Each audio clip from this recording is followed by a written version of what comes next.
Okay, the final topic we're going to cover today is interpolation. So NumPy has a large number of functions that are useful to perform data analysis. And one useful example of this is interpolation. So interpolation is used when you want to estimate the value of data that you don't have. So for example, let's say you measure the temperature every other day. So you measure temperature on the 1st, the 3rd, the 5th, and the 7th day of the month, etc., all the way to the 31st. So you might also want to know the temperature on one of the days that you didn't measure it, like the 2nd day, the 4th day, the 6th day. So you don't have data, but you can use the data from previous and the data from after that day in order to estimate what the temperature might be. So interpolation is pretty straightforward. So the idea is that you have existing data. So this is tabulated values in this plot right here. So it has both X and Y data. So you have air velocity and then thermal resistance for all of these different data points. And now you want to estimate what the value should be if you want to know, for example, the air velocity at a different point. And so the idea is that you interpolate between these 2 points in order to estimate that. And so NumPy provides this interpolation function that allows you to do that. And there's mainly 3 different values that you need to use in order to do that. So you need the X. And so the X is the X values that you want to estimate the new values. So this might be the 2nd day of the month. In this case, the X value is 500. You also need the X values of the good data. So this is the data that you already have. So this would be an array of the X values for all of these points in this plot right here. So the 0, 200, 400, 600, etc. And then finally, FP is the Y values of the good data. So for temperature, this would be like 55 degrees Fahrenheit, 61, 70, 66, 48. And so for this graphical example right here, the Y value is this thermal resistance. So these values right here. So let's see this in action. So we are going to create some data, and we are going to use a range in order to create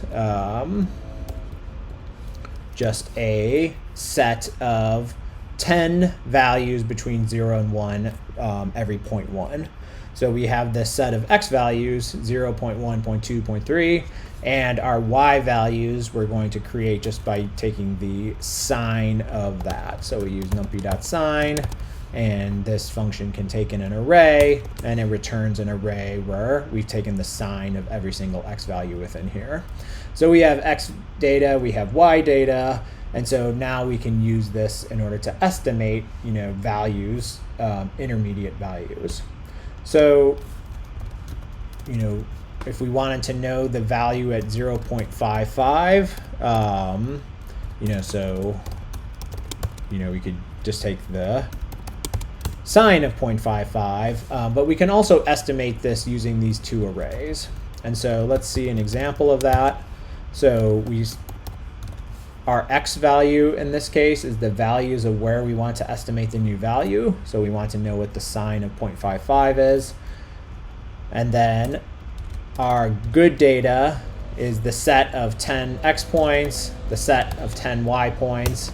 And so now we can estimate the value using that.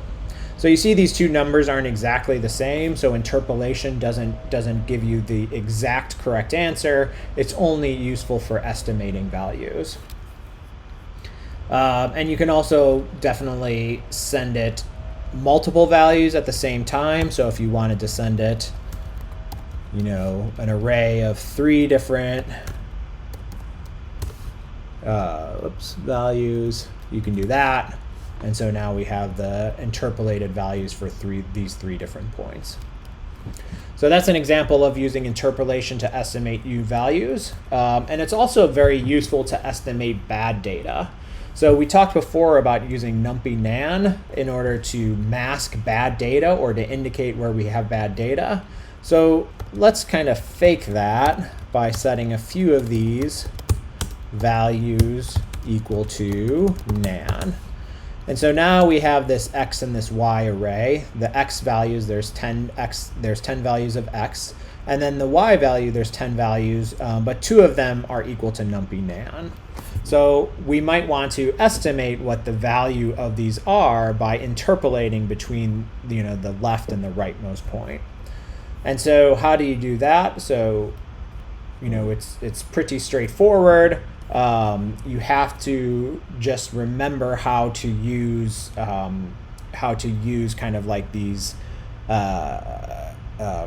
conditionals in order to get the data you want. So let's see what we have. So what is this x value of the data? So these are the x values of where you want to estimate the new values. So we want to know what's the x value of this and what's the x value of this. And so again, we can use this isNan function, and this returns the index of every single place where where the element is equal to nan. So basically we can see that the 4th and the 6th index is equal to nan. And so we can use this in the slicing operator to then return the x values.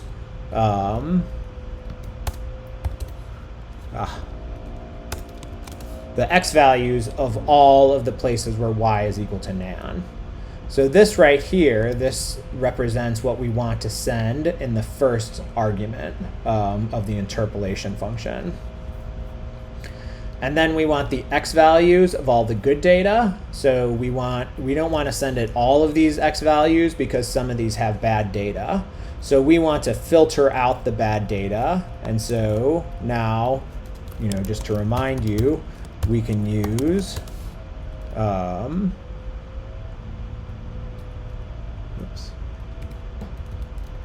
we can use this function and then combine it with the tilde, the not operator, to return every single element that doesn't equal nan. And then again, if we send this as a slicing to the x, then we have all of the x values where there's good data. And then similarly, if we want to know the y values for that, we can do that by just sending this into the y value.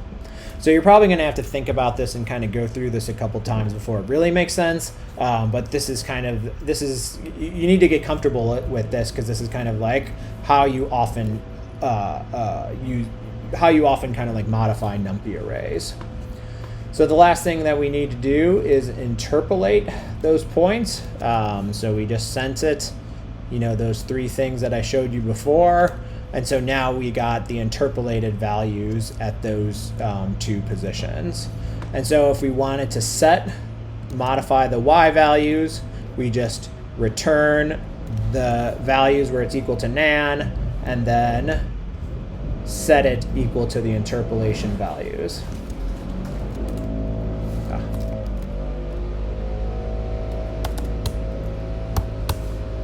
And we are finished. So we have interpolated the nan data, and we've replaced it with interpolated data, and that is the end of this lecture.